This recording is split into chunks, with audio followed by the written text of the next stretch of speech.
ஹாய்ங்க, இன்னைக்கு வீடியோவில் சுட்ட சட்னி எப்படி செய்யறதுன்னு பார்க்கலாம் வாங்க. சுட்ட சட்னி அப்படின்னோடனே எங்கிருந்து சுட்டைங்கலாம் கேட்காதீங்க. தீயில சுட்ட சட்னி. யாரும் கோச்சிக்காதீங்க, எனக்கு தெரிஞ்ச காமெடியை சொன்னேன். நீளமா இருக்கிற கம்பியில வெங்காயத்தை குத்தி தீயில நல்லா சுட்டு எடுத்துக்கலாம். பச்சை மிளகாய் பூண்டையும் நல்ல தீயில வாட்டி எடுத்துக்கலாம். தக்காளி தோல் சுருண்டு வர அளவுக்கு தீயில வாட்டி எடுத்துக்கலாம். கத்திரிக்காய் இருந்தா அதையும் சுட்டு இதனோட அரைச்சிக்கலாம். நான் இன்னைக்கு கத்திரிக்காய் சேர்க்கல. இந்த மாதிரி சுட்டு சாப்பிட்ற டேஸ்டே தனிதாங்க.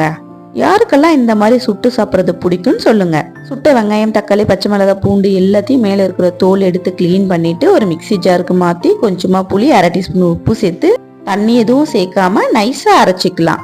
தாளிப்புக்கு கடையில எண்ணெய், கடுகு, சீரகம், கருவேப்பிலை சேர்த்து பொரிஞ்சதும் அரைச்ச சட்னியை சேர்த்து கலந்துக்கலாம். கொதிக்க வைக்க வேண்டாம், 2 நிமிஷம் கலக்குனா போதும். சூடான இட்லி தோசையோட சாடும் போது டேஸ்ட் சூப்பரா இருக்கும். நீங்களும் ட்ரை பண்ணி பாருங்க. இதெல்லாம் தெரியும்னு நினைக்கிறீங்களா? தெரிஞ்சவங்க விட்டுடுங்க, தெரியாதவங்க ட்ரை பண்ணி பார்த்துட்டு எப்படி இருக்குன்னு சொல்லுங்க. ஃப்ரெண்ட்ஸ் அண்ட் ஃபேமிலிக்கு ஷேர் பண்ணுங்க. இந்த மாதிரி வீடியோஸ்க்கு நம்ம சேனலை ஃபாலோ பண்ணுங்க. இந்த மாதிரி சுட்டு சாப்பிட்றது யாருக்கெல்லாம் பிடிக்கும்னு கமெண்ட்ல சொல்லுங்க.